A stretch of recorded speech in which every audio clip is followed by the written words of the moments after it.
Deendayal Upadhyay hospital में OST centre में मनाया गया विश्व एड्स दिवस।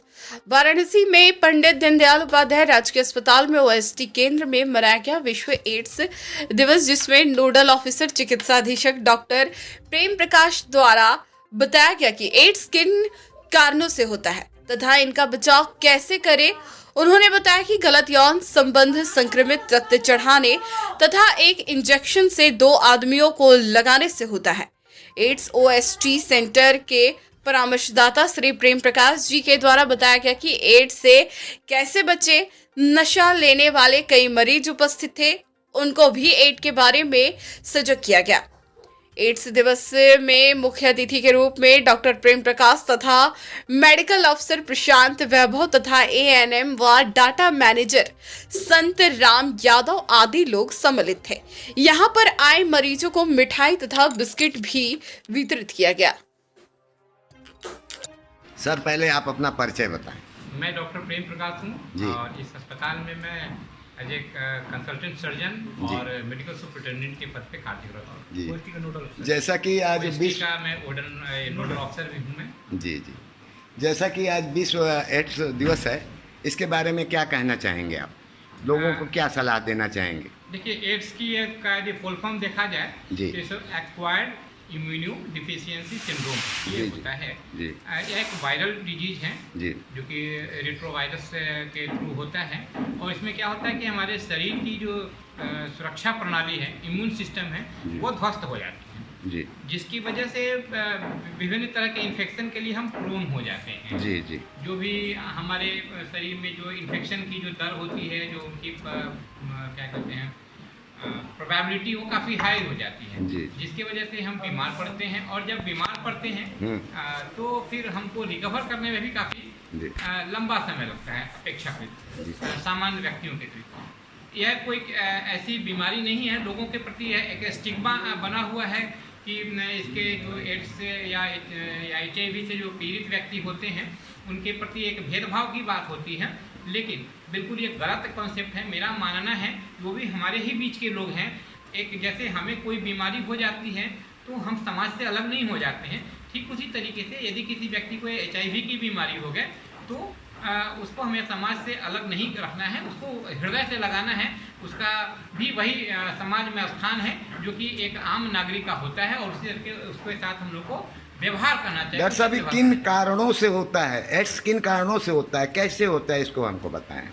देखिए, एड्स जो होता है एक तो एक सेक्सुअल एक है कि विभिन्न जैसे एड्स से पीड़ित जो लोग हैं, यदि उनके साथ हम यदि अपना शारीरिक संबंध स्थापित करते हैं, इसके थ्रू हो सकता है।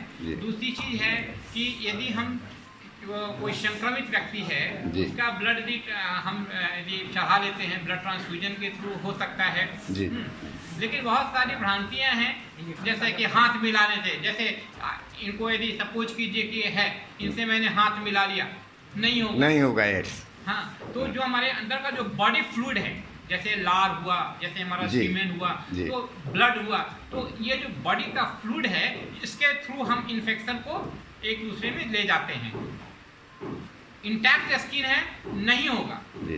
अब अपने मरीजों को सलाह दीजिए कि इससे कैसे बचें, इससे कैसे बचा जाए। ऐसी बीमारी है जिससे आप लोगों को डरने की बिल्कुल भी जरूरत नहीं है और एक स्वस्थ आपका जो जीवन शैली है, हेल्दी जो लाइफ स्टाइल है, उसको आप फॉलो करिए। जो दवाएं हम लोग देते हैं बहुत ही कारगर दवाएं हैं और इन दवाओं के सेवन के साथ साथ यदि आप जो आपका ये है जो सुरक्षात्मक जो आप एक हेल्दी न्यूट्रिशन का विषय है उसको आप फॉलो करिए। और कहते हैं कि ये जानकारी ही बचाव है।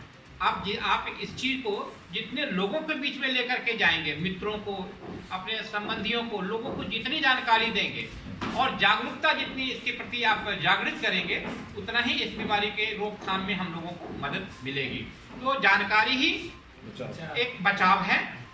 स्वयं भी जागरूक होइए, अपने आस पड़ोस के पारिपार्श्विक को भी जागरूक करिए और हम लोग टेस्टिंग करें, ज्यादा से ज्यादा इस चीज का प्रसार करें कि HIV कैसे फैलता है, इसके क्या कारण है और इसके क्या कैसे इसका उपचार होता है, और जिससे कि हम अपना फर्स्ट 95 गोल को अचीव कर सके। नाकों का गोल है 95, 95, 95, 95 फर्स्ट 95 मतलब कि हमारी एस्टिमेटेड पॉपुलेशन में से 95% लोगों को अपना HIV का स्टेटस पता हो। सेकंड 95 उसमें से हमारी जो एस्टिमेटेड पॉपुलेशन है उसमें से 95% हमारे ART सेंटर से लिंक हो, और थर्ड 95 यानी कि 95% जिसमें से वायरली सप्रेस्ड हो, यानी कि U=U, जैसे कि आप हैं वैसे ही हम हैं, मतलब कि आप भी समाज में नहीं फैला सकते HIV, और हम भी नहीं फैला सकते क्योंकि हम लोग तो HIV नेगेटिव है, लेकिन HIV की दवा खाने से वायरस इतना सप्रेस हो जाता है कि आप हम लोगों के बराबर हो जाते हैं। पर उसके लिए आपको ध्यान रखना है कि HIV की दवा नियमित रूप से रेगुलरली खानी है, और खान पान का ध्यान रखना है। जो भी इंस्ट्रक्शन ART सेंटर्स में दिए जाते हैं उन सबको फॉलो करना है। सेकेंड लाइन की दवा अगर फेल करती है तो थर्ड लाइन की दवा होती है, इसके लिए हमें हायर सेंटर्स पे भेजना पड़ता है। ये बहुत ही अच्छी बात है कि हम लोगों के सेंटर्स पे वायरल लोड टेस्टिंग होती है, जिससे कि हम शरीर सेकेंड लाइन की दवा अगर फेल करती है तो थर्ड लाइन की दवा होती है, इसके लिए हमें हायर सेंटर्स पे भेजना पड़ता है। ये बहुत ही अच्छी बात है कि हम लोगों के सेंटर्स पे वायरल लोड टेस्टिंग होती है, जिससे कि हम शरीर सकते हैं, और हम इस चीज को वहाँ से होने वाले बच्चे में रोक सकते हैं। हमारे सेंटर पे 99.9% बच्चे HIV नेगेटिव हैं। उन माओं का ये सौभाग्य है कि उन बच्चों को HIV नेगेटिव बच्चे प्राप्त हुए हैं। सर पहले आप अपना परिचय बताएं, इतने लोगों को नहीं पता होगा कि आप क्या हैं, अपना परिचय बताएं। Thank you. मैं डॉक्टर प्रेम प्रकाश हूँ। मैं एज ए कंसल्टेंट सर्जन और मेडिकल सुपरिटेंडेंट के रूप में मैं यहाँ कार्यरत हूँ। जी आज वर्ल्ड एड्स दिवस है, इस पर क्या कहना चाहेंगे, लोगों को संदेश क्या पहुँचाने चाहेंगे, इससे कैसे बचें, उसका उपचार क्या है? अभी हमने विभिन्न वक्ताओं को सुना जी, शायद मेरे लिए कोई जगह नहीं बची है जी जी, लेकिन मैं एक ही चीज़ कहूँगा, हाँ। जानकारी ही बचाओ। बिल्कुल सही। और जितनी हम जानकारियाँ जो ही हैं इसके बारे में, कैसे बचना है, किन किन चीज़ों से ये होता है, मिथ्स और फैक्ट्स जी, दोनों को हम अनुरोध करना चाहेंगे। हमारे साथ में मीडिया के लोग भी हैं, आप भी हैं जी जी, इसका मिथ्स और फैक्ट्स क्या है जी, इस पे आप लोगों को बताइए, जागरूकता फैलाइए। जी जी।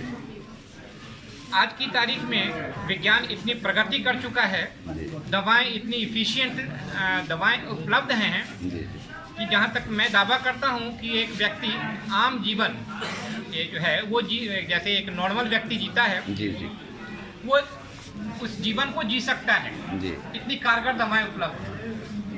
पहले भय का वातावरण हुआ करता था, दहशत की बात होती थी, यदि कोई HIV से पीड़ित हमारे बीच में आ जाता था लोग उससे दूरी बनाते थे। जी, जी। ये बिल्कुल मिथ्स था जी। और विभिन्न तरह की भ्रांतियाँ जिसके बारे में भी चर्चा हुई कि साथ खाने से, हाथ मिलाने से, ये सारी चीज़ों से होता है। मैं उस विषय पे नहीं जाना चाहूँगा क्योंकि ऑलरेडी।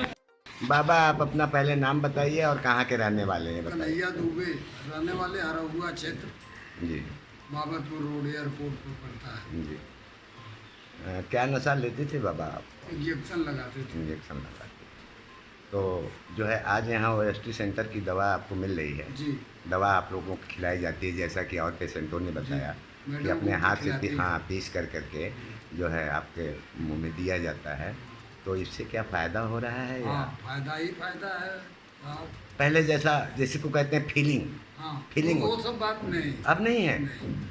अच्छा, अब फीलिंग नहीं हो रही है? नहीं, दवा खाने के बाद फीलिंग वगैरह कुछ नहीं होता। पहले की अपेक्षा आज अपने आप को स्वस्थ महसूस कर रहे हैं आप? जी, जी।